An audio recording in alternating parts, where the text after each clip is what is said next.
Making video essays is incredibly rewarding, but also very stressful. I love casually talking about my ideas about video games as I continue my game development journey behind the scenes. To me, writing is like art. To me, there's a certain standard when it comes to how I write and what I write about. When art became something that people can make a living off of, the creation of good art and bad art began to exist. People are able to throw time and money at the wall just to get more of that art, and if they don't feel like they got their time or money's worth, then, well, they get upset, because when your burger comes with pickles and you asked for no pickles, you'd be upset if they refused to redo your order, even if it took months to make that burger as good as it is. With these videos, I try to just talk about the games that I've been playing, and whether I think they're genuinely good or not. That's entirely subjective, and I'm happy to hear some differing points of views, and especially places where my argument fails to hit the mark, since I want to improve at providing good arguments so that next time I can get my ideas across better. Sometimes I want my audience to be able to sympathize with my arguments without thinking that their points of views are getting attacked or invalidated. I mean, one day I'm going to talk about Dark Souls 2, and a lot of people hate a lot of things about Dark Souls 2, and I'm going to say some real nice things about Dark Souls 2. Not to rage bait, or at least not on purpose, but so that I can try to convince those people that didn't like it as much the first time around to give that game another chance. If you watch my previous videos, which you should definitely do after subscribing, you'd know that even if I disliked a game, I still implore my audience to try it out, since most of them are on Steam and they have a refund program for games within 2 hours of total playtime. And while that is in no way an accurate representation of how long it takes to know whether a game is truly good or bad, it's a great start if your wallet is a bit light. With that being said, I want to preface this. If you come across my videos and something feels off, an argument didn't hit the mark, or I'm straight up spewing misinformation about a game or its contents, let me know, because I want to make these videos as great as they can be, and while they'll never be perfect, I'm excited to keep iterating on them and improving their quality for you. This time around, I'll be talking about some classics, so I hope you enjoy. Thanks for letting me borrow your time, and subscribe if you want to see me again. I've been dying to talk about this one. Mother 3 is a legendary game that builds upon the vibes of Earthbound in some really unexpected ways. It's a marvelous game with clever writing, or a phenomenal fan-made translation of the original writing that makes it hilarious and captivating, with both old and new ideas and gameplay coming together in some thrilling ways. Starting with the familiar, the combat at first glance is just as you remember it being. The game takes a lot of what worked in Earthbound and reuses it here. The 8 directional walking sprites, which still really look smooth, the party system, even naming each of your characters, even being able to name characters that you don't ever take direct control of. The graphics definitely look more clean and colorful, but still harken back to those same Earthbound stylings. Going into this game, I expected it to be just another type of Earthbound-like experience, and boy was I completely proven wrong. While there are a couple similarities between the two games, that familiarity is replaced with all the new, almost as soon as you begin your journey. The unfamiliarity of this game is what drew me in. The new roster of characters are memorable, lovable, and incredibly fun to use in combat interchangeably. The game's been altered even down to the story being split into different chapters. This game succeeds at covering new territory with the franchise by trying its best not to be its predecessor. Instead of exploring different towns and cities, you're exploring all sorts of unique places. A highway, a tower, a forest, a village, a factory. You can't ever predict where you'll end up exploring next. Before playing this game, I asked myself the question, how could they top the vibes of Earthbound? And I think they made a perfect decision going in a completely different direction with the theming and vibes of this game.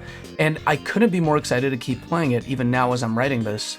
I mean, how genuinely impactful does your story have to have a grown-ass man sit for breakfast in the morning, think about your game's story, and just start tearing up? It has to be as impactful as Mother 3's story was on me. This game just makes you want to cry sometimes, and it's a game that reminds you that it's okay to do so, to grieve about things big and small, and to be adverse to change, whether it's moving schools or the responsibilities of adulthood slowly creeping their way into your life.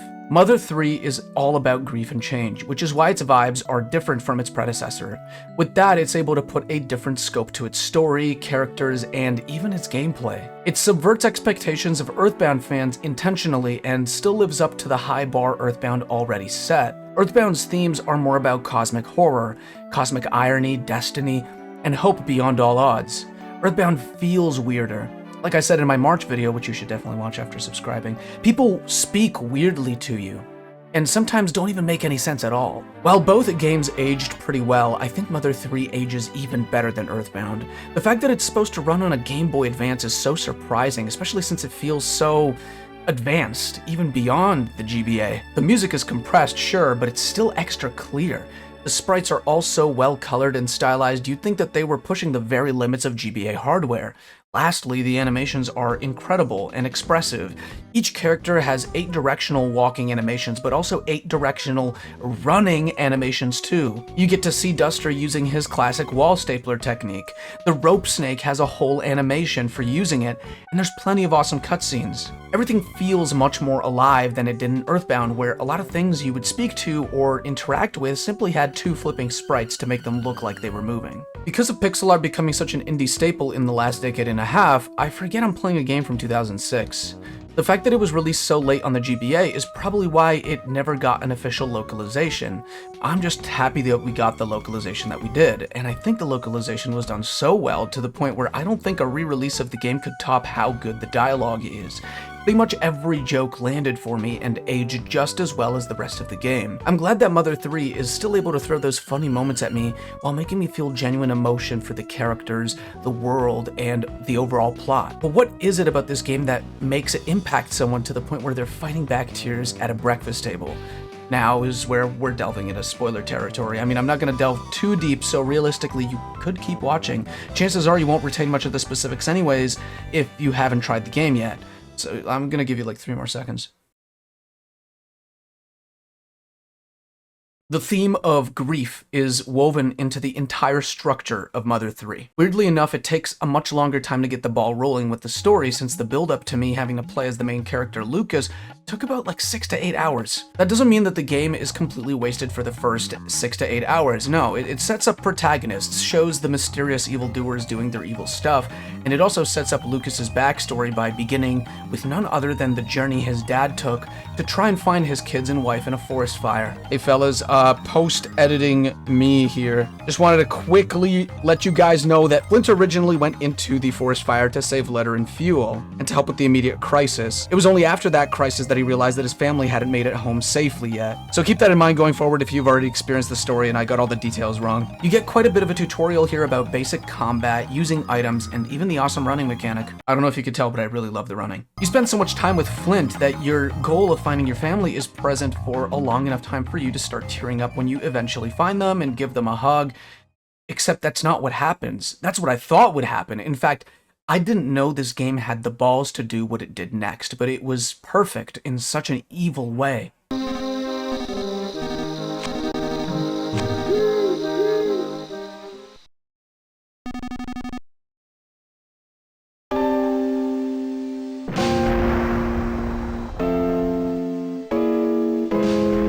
His wife is pronounced dead, which caught me so off guard. Flint is so devastated by this news that he proceeds to have a meltdown in front of his friends and even his surviving family. That's so much deeper than I thought this game would go. There's a song in this game that actually gets the Floodworks going for me, and it's gotta be the sorrowful Tazmily theme. My brain deeply associates this song with the devastation Flint and his family go through in the initial chapters of the game. It's like, in Earthbound, you get sudden moments of creepiness and tenseness out of nowhere after a completely happy and fun section of the game, but in Mother 3, you get sudden moments of emotional devastation. A completely sad or bittersweet moment that flips your emotions like a switch.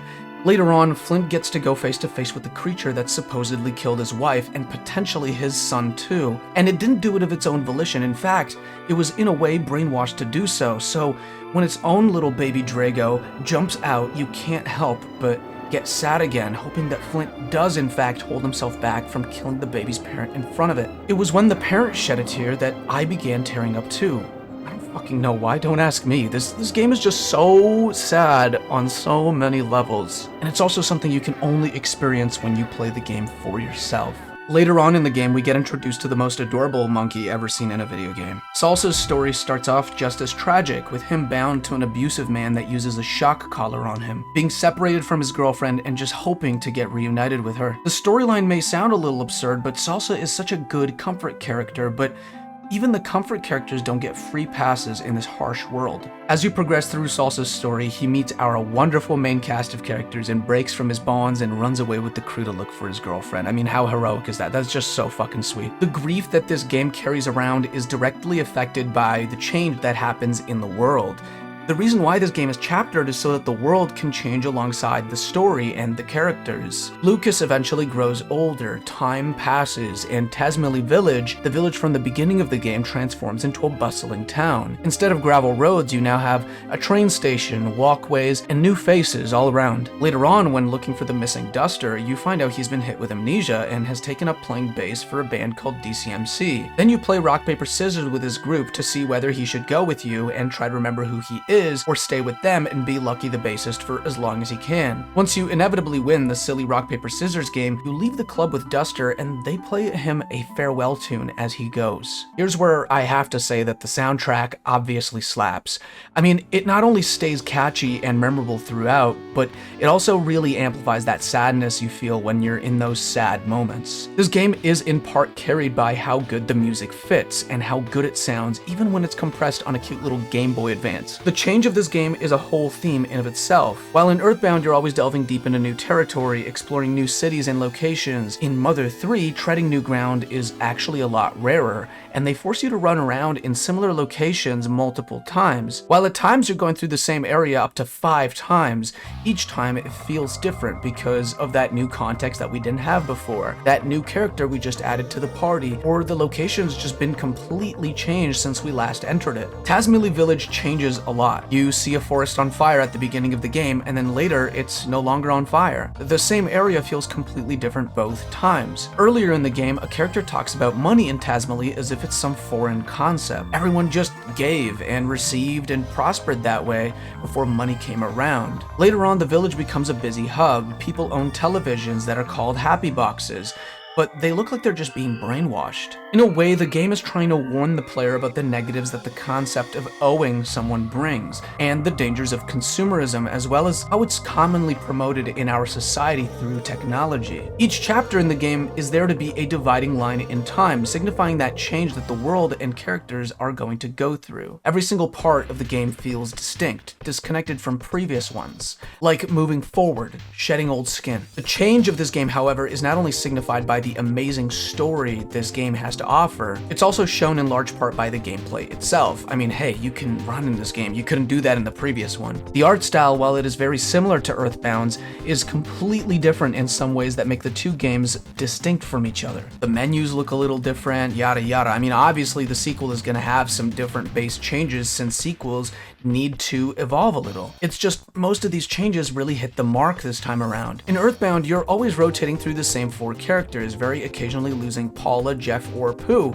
depending on what part of the game you're at. Mother 3 has a slightly larger roster of characters, and isn't afraid to let you play and level up with characters that you might not be touching for a while. While this is quite a ballsy move, I think it works marvelously for the combat system, and I'll be touching upon that later. Your party in Mother 3 is constantly changing, and you get some really interesting mixes and matches which completely affect combat and story. Another big change is the new musical direction. Even as compressed as the soundtrack ended up being, you don't doubt for a second its ability to truly shine. A lot of those classic Earthbound tracks are sorely missed, but also replaced with an amazing new style that doesn't try to overshadow the weirdness of Earthbound's soundtrack. It instead embraces it and takes it in a whole new direction. Some songs invoke sadness, while others make you just want to jam out to them. The combat music is usually a bop no matter what you're listening to, and weirdly enough, it's something that's different in sound from Earthbound's music, but the vibes, oh my god, they hit just as hard. Songs also have variations in combat, and the reason why is really cool. One big change in the combat is that you can time your attacks to the beat of the music that's playing to deal extra damage to your enemies. It adds this new layer of skill, and it's kind of challenging too at times. This timing mechanic allowed me to enjoy the music even further and pay attention to those little musical things that I would normally miss. Mashing constantly is now not always a recommended strategy. If you want to lay on some extra damage, you'd want to time your attacks to get a combo going whenever possible. What's even more interesting is that there are moments where mashing would most likely be better for you, like the very end of a boss fight when all of your characters have been mortally wounded and their HP is slowly making its way down to 0. You might just want to go ahead and mash through the text instead of try to time a combo for more damage in the long run when you don't really have the time to do that. It's interesting how even pressing the attack button has different ways to use it effectively, different strategies that work in different situations. With the party constantly changing, you have completely different permutations of characters working together, and this makes the combat incredibly challenging. Reading your enemies in Earthbound was all about spying, using tools, using psi correctly, and being ready for all sorts of devastating attacks. I don't quite remember how deep I delved into the combat of Earthbound and whether I mentioned how genuinely challenging it was. But Mother 3 is on a whole other level of challenging. For every time I had to really think about what to do next combat-wise in Earthbound, I had to think twice that amount in Mother 3. Since now not only do you have to think about exploiting your enemy's weaknesses or finding that strategy that works for the current context, but now you have to worry about how your team composition changes that strategy completely. Lucas and Kumatora are like Ness and Paula, almost exactly like them to the point where I don't really think I need to delve into the specifics, although their combat applications might be a bit different because of how harder things can get. In one boss fight that I was stuck on for 2 whole hours, I only defeat the boss when half my party collapsed and the last 2 left, Lucas and Kumatora, could just focus on an easy loop of Lucas attacks, Kuma heals. And that's what got me over the finish line. I'm lucky to have gotten into the groove of using everyone's abilities to get through tough combat. This game is so difficult that if you don't learn to use these individual characters effectively and cohesively together, you will have a terrible time fighting bosses and even some regular enemies too. Mr. Passion was one of the first bosses in the game, and it was the boss that taught me to use Duster's thief abilities. Boney is really useful for only 2 things, giving items to others and sniffing out enemies' weaknesses, which has no guarantee of working on certain bosses and enemies. Speaking of bosses, as you go further into the game, each one becomes a huge challenge to overcome. This game feels like a JRPG with the difficulty and skill mastery of a Souls-like. You practice and learn the boss's weaknesses, their patterns and abilities, then you overcome the challenge, get a break, and then get challenged in a different way by another boss when you've had enough of a breather. There was a boss that was so difficult that the banger tune playing in the background became sort of eerie to me. In this game, bosses are so difficult in fact that you're going to get desperate to try just about everything you can to beat them, which is a really clever way to get the player out of their shell without having any arrows on screen pointing you to the right option, or a text box on screen telling you, "Oh, have you used defense up yet?" In Earthbound, narrowing that strategy down was not nearly as challenging on a boss-to-boss basis. It's also really interesting how every enemy and boss feels properly scaled to the party size fighting it. You rarely feel like when you have 4 members that things are too easy or too difficult. Sometimes it might initially feel too difficult, but in reality, you have all the tools at your disposal. You've gotten the warnings beforehand, and you should be ready to persevere and have patience for the process of learning each pattern of each boss. Every part of this game is incredibly important and refined through decades of experience and hard work from the teams behind these amazing games. And it all culminated in a game that unfortunately never released officially in the West. However, that does not mean that all is bad. Instead, I think we got the most perfect localization of this game that could never be beaten by a Nintendo re-release. Jokes that land so well, moments that tug on your heartstrings, combat that hits so hard, literally. This game just has a way to make you feel, whether it's sad, angry, or joyful. And if you're here for the same emotions Earthbound invoked, you might even get those slightly off-putting intense sequences, the same level of absurdism. You'll just get sucked into this world, same as you did in Earthbound. And if you haven't played Earthbound yet, play that first. Getting a hold of Mother 3 in English is a bit harder than just booting it up on your Switch, but I managed to find the fan translation very quickly through certain channels. It's worth it. Please give it a try. Even if you're not an RPG fan, you will absolutely love this game. This is my favorite Metroid game, and one of my favorite games of all time, period. I've played it so many goddamn times, I can't even count. It's a more linear take on the Metroid formula, and because of it, it's garnered a lot of criticism, but I'm not here to talk about that since I don't really want to waste everyone's time with a preamble about how it came to be or what development was like, and I absolutely hate doing research if I'm doing an opinion piece. I'm here to just talk about the game as it stands today, mixing in opinions and objective facts to hopefully convince you why it's good or bad. And this will always be my favorite Metroid game, so it's probably not bad. Metroid Dread is an amazing Metroid game. The movement, the animations, the graphics, the visuals, and even the story were absolutely amazing to me, capping off the quintology with what seems to be the best and most epic final boss fight ever conceived in a video game ever, in my humble yet important opinion. But in what seems to be the most open and complex Metroid game to date, the one where Dread is literally in the name, we get a quite predictable enemy that has simple enough ways to counter them. Enemies are quite imposing when you are face to face with the first couple of them,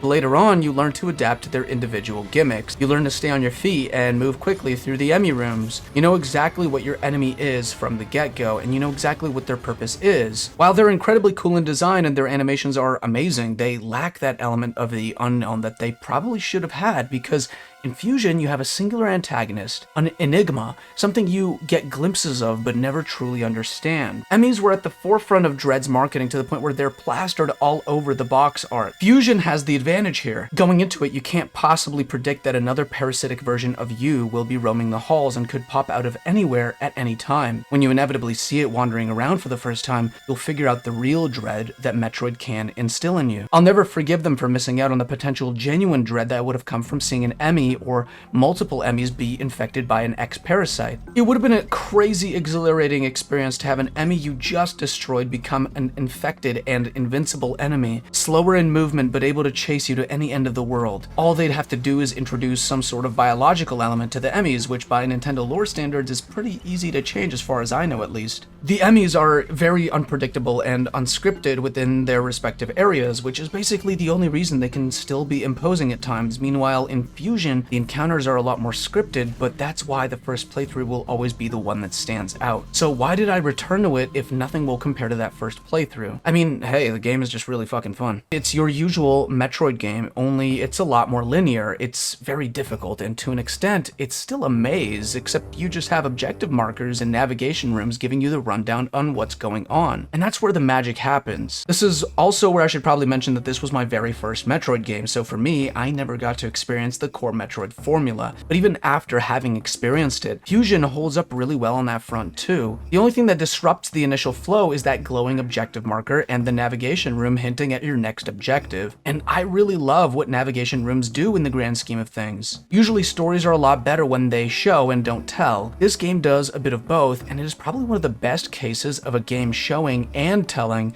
at the same time. Navigation rooms have this large chance to introduce that element of dread that was otherwise missing from Metroid Dread. The music really encapsulates that feeling of helplessness and pure horror. An elevator was destroyed, the power suddenly went out, a creature broke containment. With the X-parasite, you can't ever tell what's really causing a lot of these things until you run into the danger head first. I think there's about like 3 songs in this game that are actually positive or triumphant, while the rest intend to isolate and keep you on edge while you explore. One part of the game that really stood out in this aspect was the Nightmare, this terrifying creature with a unique soundtrack attached to it. The build-up is also amazing and happens through the game's second act. The build-up is so good that it completely sidelines the main antagonist and introduces this side threat that is really creepy and interesting right at the end of that build-up. This also highlights one of the greatest parts of this game. It uses that aspect of telling to get you curious and then chases it down with horror. Even the game tells you, I don't know what caused the power to go out. I can't tell you how big the threat is. All I know is that it's out there somewhere. The soundtrack really amplifies this, like I said before, and with the Nightmare, everything happens so suddenly when it breaks containment. Even before it breaks containment, if you're traveling through the Arctic sector, you could see its silhouette pass by in a blink of an eye. That's where the game just begins to show you your threat before you must eradicate it. Again, that balance between showing and telling. Every time you enter a navigation room, it's almost like you know you'll get bad news that points you directly towards the source of danger. Samus Aran is fearless and cunning, while me, as the player, am sort of shitting my pants. The navigation rooms serve as the build-up to the next big bad that you'll be facing, and it's really effective in maintaining that dread as you go by using such negative, vague wording and this robotic sense of urgency in its tone. Your AI companion, Adam, gives you the rundown of what just happened, and it's never predictable, even on future playthroughs, even if it's the same every time. It's not one of those games where you're going through the grass area, then you're going to the desert area, then you're going to the water area, and so on and so forth. You're being led from Sector 1 to 4 to the lobby area to 5 to 2 to 6. The game seems mostly linear in design and concept, but it does a really good job at hiding it behind a genuinely good and unpredictable course of progression that makes this game seem like a compromise to those fans of the older, more open-ended format. In some ways, this game shows the player how self-aware it is in its own slightly changed format to the Metroid games by having Samus Aran sequence break, and I say that with air quotes, and go off the beaten path to the surprise of Adam that audibly notices Sam's patterns go off the intended course of events, whatever they may be at that moment. This culminates in a very interesting clash, with the AI having told you where to go and what to do at this point, and nearing the end of the game, Samus breaks from her bonds and forges her own path, and in a way, so does the player. And this ties in as a wonderful story to gameplay connection, something every masterpiece of an action-adventure story game does well. The Emmys will forever hold a candle to the SAX, with its seemingly random appearances as opposed to the closed-off areas with clear musical cues letting you know that you're in Emmy territory. In Fusion, every part of the ship is potential SAX territory, and those infrequent encounters with it closely catching you create this feeling that sticks with you, the feeling that it could pop out at any moment. I also just really love the idea behind parasites in space. The X-parasite itself is so incredibly deadly, and even beyond death, it copies you and everything you do, and adapts and mimics to claw its way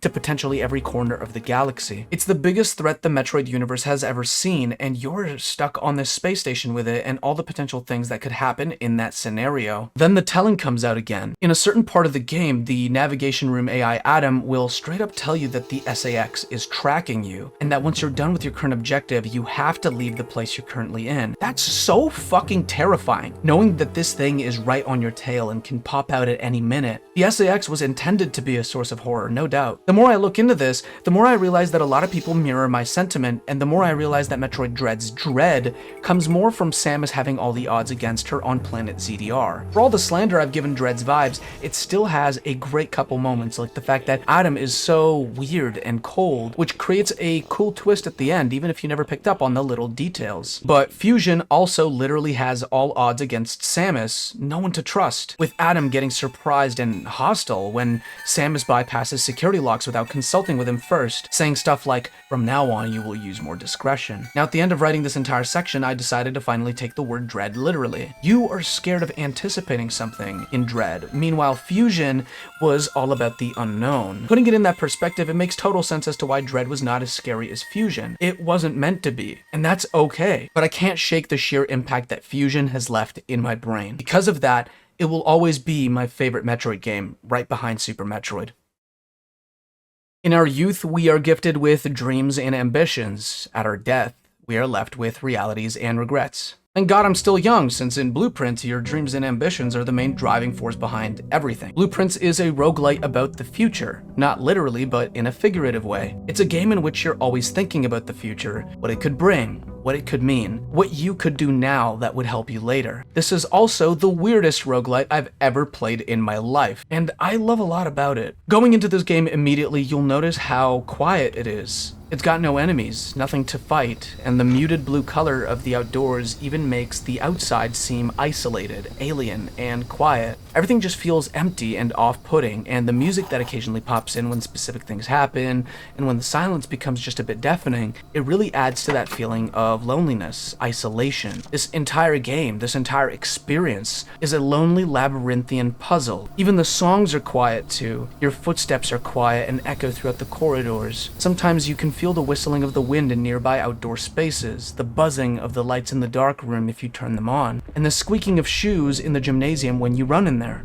To contrast that loneliness, you have these little sounds to remind you that despite there not being another living soul in these hallways, not a single person to reach out to and guide you along, there was life here. And there can be life here again. There are so many relics of another era, documents that have meaning and explanations behind events that may or may not matter to you as the player, newspaper clippings mentioning disappearances, important events in the world, and even entire books that tell you information about the game, spoon-feeding tutorials and lore to the player at a nice pace. These various pieces of media scattered around the house are mostly about events, and people that lived in this very home before you, and now, with the death of your great-uncle, everything now seems empty and devoid of life, as is he. In his death, he leaves you with the task of finding the 46th room of the house, so you can inherit the Mount Holly estate. But finding the 46th room is up to you as the player to do. This might seem pretty straightforward, but this game blew me away with how different it ended up being from my expectations. What I imagined before I actually tried it was one of those look for the details games with randomized puzzles that go between a randomized set of rooms, and you have to figure out puzzles as you go through your runs and solve puzzles per room, room to get to the next one, kind of like a large escape room, and if you get something wrong or run out of time, you restart. My prediction could not have been further from what it ended up being. This game is so much more different than that. Instead of there being a puzzle per room, some puzzles are locked to specific rooms, like the 3 chests with text on them, and the billiard room's dartboard having a cool design on it, and if you do them right, you get a reward that helps you further in the actual gameplay loop. The actual gameplay loop, though, in this game, the puzzles come mostly from drafting different rooms. Each time you walk through a door, you need to draft rooms, and those rooms sometimes need gems, especially for the better ones. With that, you need to make sure you have enough gems and place down rooms that give you gems or the opportunity to find them. Sometimes you'll find gems just lying around, other times you'll go to a room that has guaranteed gems, and sometimes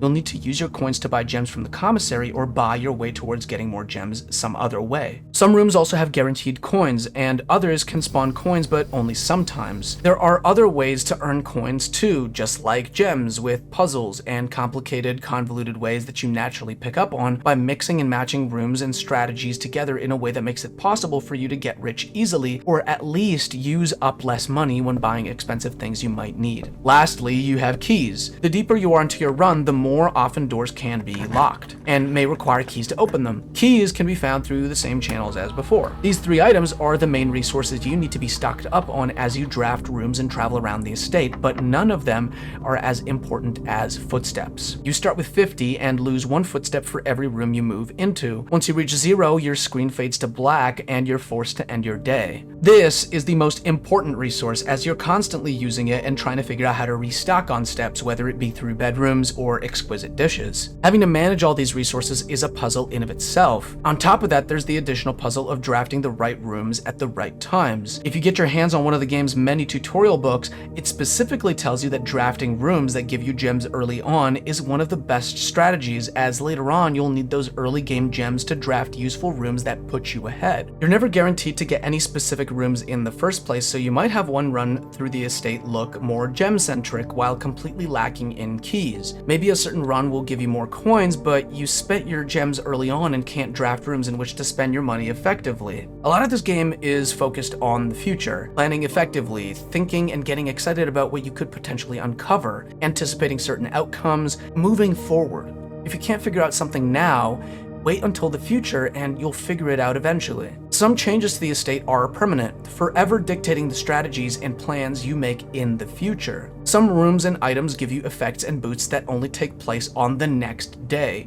Order a book in the library today, you can only get your hands on it tomorrow. When you can't go further, call it a day and do it again on the next day. Each time you call it a day, you restart at the beginning with none of your previous inventory, hence the roguelite, And the layout of the house is reset too, allowing you to try a different approach, encounter different rooms, different resources, and different challenges. Sometimes you'll get really lucky at the beginning, and then you'll have a terrible time later on. Sometimes you'll have more trouble at the beginning, but if you keep pushing, you'll discover a huge detail somewhere that pushes the story forward, pushes your investigation into the location of room 46 forward, because as you may have guessed, it's not as simple as just reaching the farthest corner of the estate. It's a whole puzzle too. The term puzzle roguelike came to me as more of a Zelda dungeon puzzle idea with randomized elements, but the puzzles are instead more abstract than that, requiring critical thinking skills and the ability to really think ahead and predict potential outcomes. One big problem I currently have with the game is how it's actively working against you at the beginning. You're meant to lose in roguelites at the beginning, so of course this makes sense, but in this game you can immediately notice how you just aren't prepared enough. You aren't given enough of the tools, even if you knew how to play the game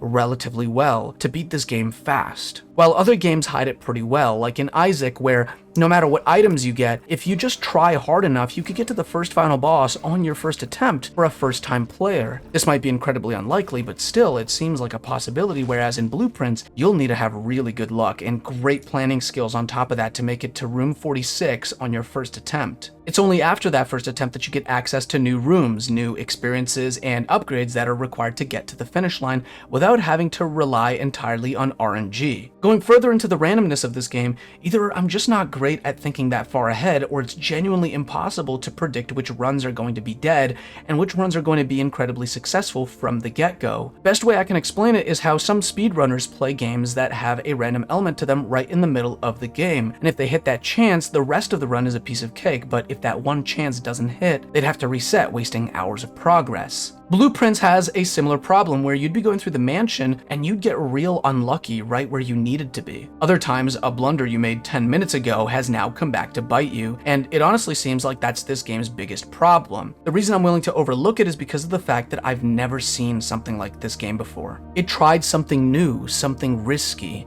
so for what it is, I'm alright with a couple bumps along the way, even if that means that I spend 30 minutes on a run and realize it's dead, since even with a dead run, you might have picked up on something you didn't before. You might have found a room that you haven't found yet. You might have interacted with one of the game's many hidden features for the first time, or you might have figured out an important piece of lore that you didn't know about. Knowing this, runs for me are divided into the former half, where I stock up on resources and focus more on gaining than spending, and the latter half, where I'm solely focused on solving puzzles and following leads that have been on my mind. On my first day, the game told me to write things in a journal, and me being the dumbass that I am, thought that the game was literally talking about finding a journal in the game to write in. Later on, I just naturally needed to write details down. Some of these puzzles need you to write them down. There's a hidden message where each room, no matter what it is, has a letter assigned to its location on the blueprint. To figure out what that letter is, you have to look at the two paintings in the room and find a word that connects the two together, but in which one is missing a letter found in the other word. For example, one painting is a picture of a theater stage. Another in the same room could be a sort of plant that looks like, oh my god, it's sage and stage, so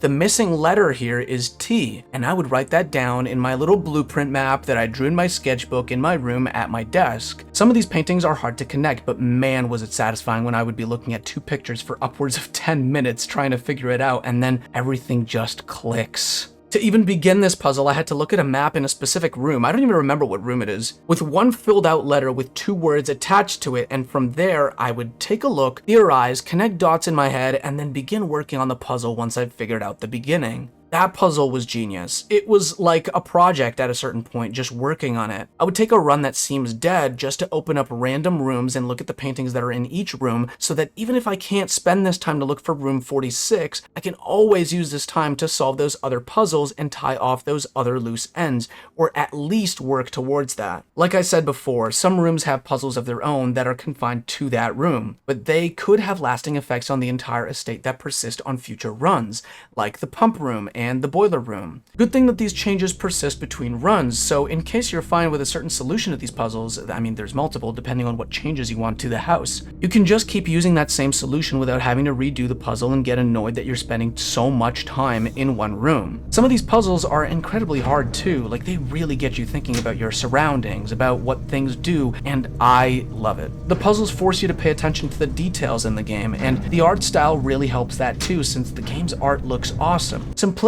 yet unique, almost like everything's meant to be a rough sketch. While you travel across this sketched realm, you're also sketching out these various puzzles. You kind of have to at a certain point. With how this game is structured, however, there isn't ever one single strategy that really works. There's just a bunch of small ones that you need to use in their own cases and contexts. With strategizing, I find myself thinking about how I can set up future strategies too. Again, this game always has me thinking about the future. With every room you draft, you have 3 choices to choose from. Each room is color-coded to have a certain effect. Green rooms always cost gems but are very high in resources. Purple rooms are bedrooms, which have different ways of restoring your footsteps, and red rooms may provide upsides and downsides, or just downsides, but you will come across each one, no doubt. All these colors work really well with themselves. Bedrooms synergize well with other bedrooms, with one bedroom type giving 5 more steps for every bedroom that currently exists in the estate, while red rooms, to the player's dismay, also synergize their negative effects too, with one red room giving you a higher chance to find red rooms for the rest of the day, and another red room not allowing you to see which rooms you're picking, which may result in you accidentally picking more red rooms, which result in more negative effects, dead ends, and you guessed it, quick losses. One way to end a run is, yes, run out of footsteps, but I think the way I've ended runs more often is reaching a genuine dead end. I didn't have the gems to get to the room I needed, and instead had to roll a dead end room, or I lost all my keys and couldn't find any more, or the worst of all 3 of my room choices when going through a door lead to a dead end when this was the only way left to go. Sometimes I feel like the game is trying to lead me to take certain paths on certain days when I so desperately want to control the path I take on my own terms. Sometimes the the rooms just don't align in a way that makes it possible for me to look at the things I want to look at. In a way, this feels like the game is actively working against me until I can get lucky or get some permanent upgrades. For some, this is fine, and I'm not too bothered by it, but for others, this might make them feel like they're being artificially held back rather than being tested on their ability to understand the game's mechanics. And hey, maybe that's what the game wants for us as the player. I mean, I wouldn't know, I'm just here to give you my 2 cents. Later on, I found out that the library contains a lot of information about this game. It has a plethora of tutorials and lore for the player to look at, and if I hadn't taken the time to really pay attention to what I'm reading and how the library works, I wouldn't have found out that it's better to cut power to the gymnasium rather than give it power. It's a red room in which you lose 2 extra footsteps for walking into it every time you walk into it, unless the power for that room is off. So you do get a lot of good knowledge and strategies to try in the future, and since it's a roguelite, you'll naturally get into the habit of doing things that'll make your life easier on consecutive playthroughs. Because of the roguelite approach, I can always revisit these areas and puzzles and be reminded of my own strategies based on repetition. Overall, this game is a great experience if you're looking for a challenging puzzle game. There are tons of games that challenge your brain in some wacky ways, and this is one of them. It's a game about strategy, foresight, attention to detail, and it's a roguelite. Although there are plenty of other roguelites that are easier to pick up and just play, a lot of this game requires your undivided attention, so if you want a game that just sucks you in and gets you thinking, this will be a great choice for you. I'm glad I took a chance with this game. Now if you'll excuse me, I got some more puzzles to solve.